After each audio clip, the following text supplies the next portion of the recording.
Welcome students to our new YouTube channel Pharmatech, the division of excellence.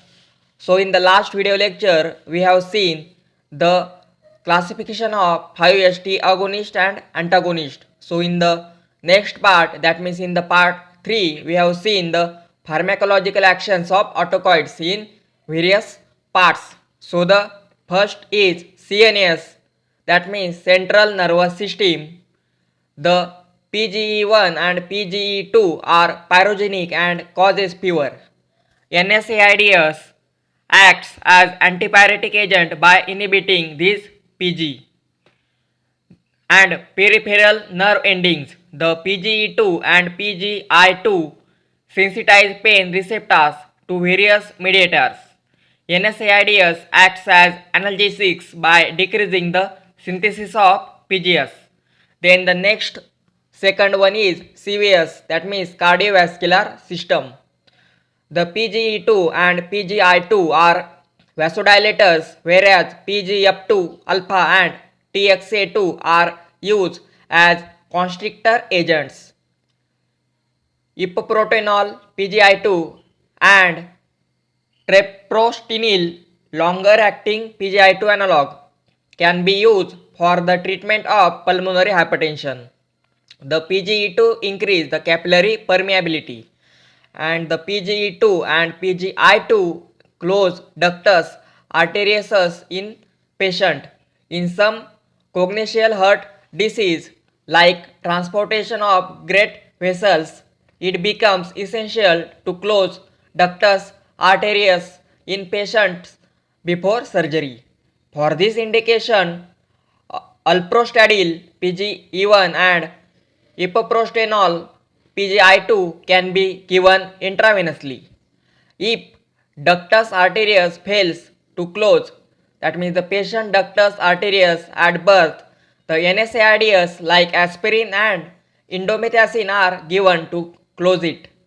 Then the next is platelets. The PGI2 inhibit platelet aggregation, whereas TXA2 is a potent aggregator of platelets. Non-selective cyclooxygenase COX inhibitors inhibit the generation of both these compounds. TXA2 is synthesized in platelets and its synthesis cannot be resumed once it is inhibited by NSAIDs because platelets lack nuclei, whereas the synthesis of PGI2 resumes after some time. Endothelial cells can synthesize new COX cyclooxygenase, and the net result of this process is inhibition of TXA2 synthesis and platelet anti-aggregation. And the low dose aspirin can be used as an antiplatelet drug for the prophylaxis of MI and stroke. The ipoprostenol PGI2 can be used as an anti-aggregatory drugs, dialysis and cardiopulmonary bypass. It can also be used for storage of platelets for transfusion. Then the next part is uterus. The PGE2 and PGF3 alpha are powerful uterine stimulants, that means contractors. Dinoprostone PGE2 intravaginally and carboprost PGF3 alpha intraamniotic injection can be used for inducing mid-trimester absorption. The misoprostol PGE2 along with methotrexate or mifepristone is used for induction of absorption in first few weeks of pregnancy. Then PGE2 causes softening of cervix, that means cervical ripening. During labor, dinoprostone or misoprostone intravaginally are employed for cervical ripening during labor. And the carboprost PGF2 can be used for control postpartum contraction of uterus, leads to compression of blood vessels resulting in decreased bleeding. The PGs are responsible for pain during menstruation, dysmenorrhea, and NSAIDs like mefenamic acid are useful for relieving this pain. and the use of misoprostol in pregnancy is associated with the Mobius syndrome, that means abnormal development of cranial nerves, most commonly 6th and 7th. Then the next part is bronchus. The PGI2 and PGE2 are bronchodilators and TXA2 are bronchoconstriction agents. The aerosolized PGE2 has been used effectively about acute attacks of asthma. The cyclooxygenase COX inhibitors like aspirin causes more production of LTS because due to enzyme inhibition arachidonic acid now produces only LTS. Aspirin can result in precipitation of asthma attacks because LTS are the main bronchoconstricting mediators in human asthma. Note that recently it has been found that aspirin acetylated COX2 enzyme can convert arachidonic acid 15-HETE, that means 15 hydroxycostrenoic acid in WBC. HETE is converted to epilepsin, that means 15-EPLXA4 or 15-EPI-LXB4. These are called aspirin triggered lipoxins and have powerful bronchoconstrictor action. This finding can explain induction of asthma with aspirin but by other cyclooxygenase inhibitors. And the aspirin acetylated COX2 enzyme can be converted into arachidonic acid to HETE. So the next is GIT, that means gastrointestinal tract.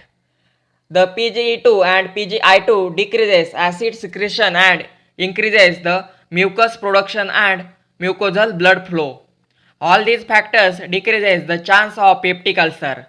The misoprostol is the most specific drug for the treatment of peptic ulcer due to chronic NSAIDs use.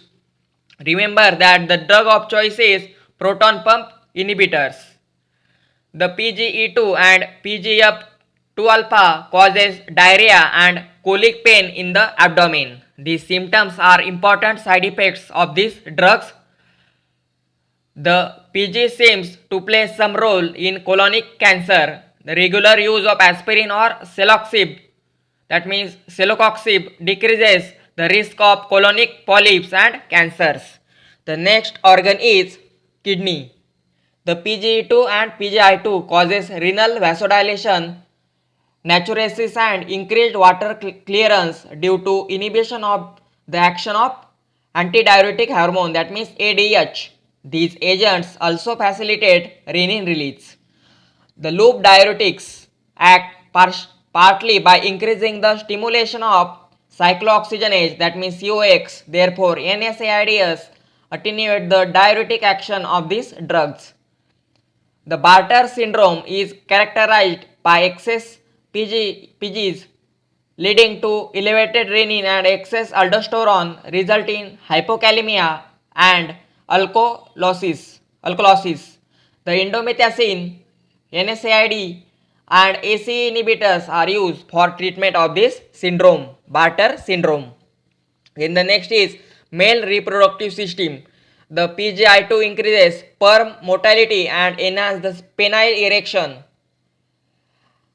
Alprostadil can be used to treat erectile dysfunction. The next organ is eye. The PGF2 alpha decreases intraocular pressure by increasing the euvascular outflow. Lantoprost PGF2 alpha is being used as eye drops for glaucoma. The bimatoprost, travoprost and eunarostone are new prostaglandin analogs for this indication. The next one is leukotrienes.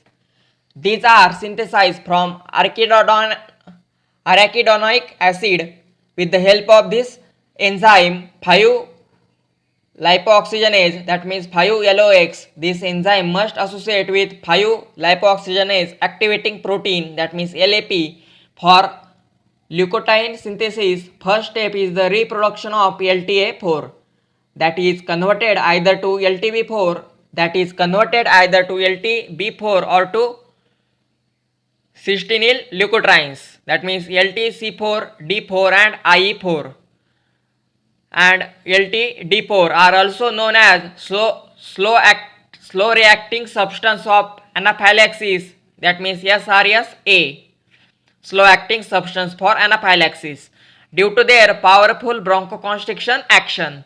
The LTB4 is a powerful chemotactic agent and it is an important mediator of all types of inflammation.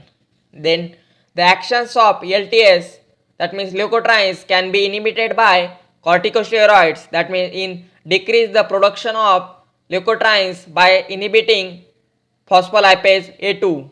The second is lipoxygenase inhibitors, and the third one is leukotrienes receptor antagonists. They are Jacirlocast, Montelukast and Iralocast are the leukotrienes receptor antagonist. Then the next is platelet activating factor, that means PAF. The platelet activating factor is produced by the action of phospholipase A2 on cell membranes. Phospholipase A2 is also involved in the production of arachidonic acid.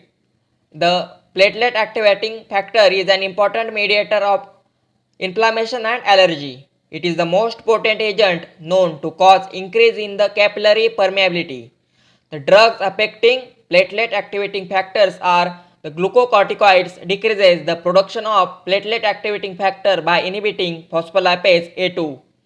The apafant and lexifant are platelet activating factor antagonists that are being investigated for the treatment for acute pancreatitis.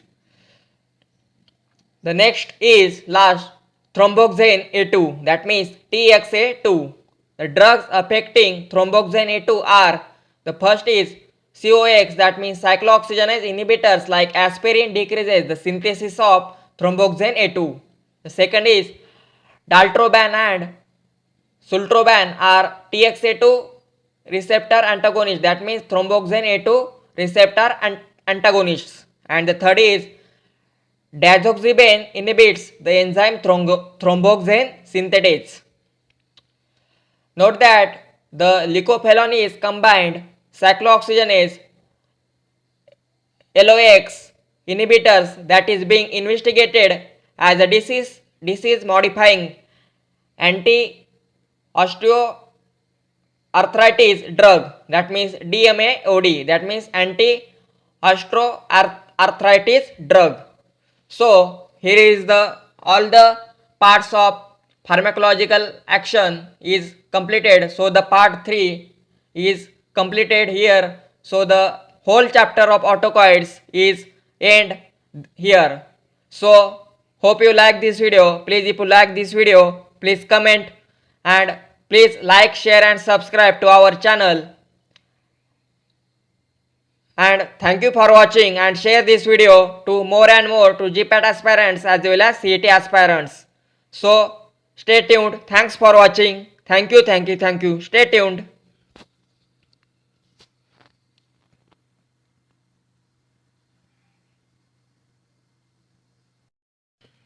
Welcome students to our new YouTube channel Pharma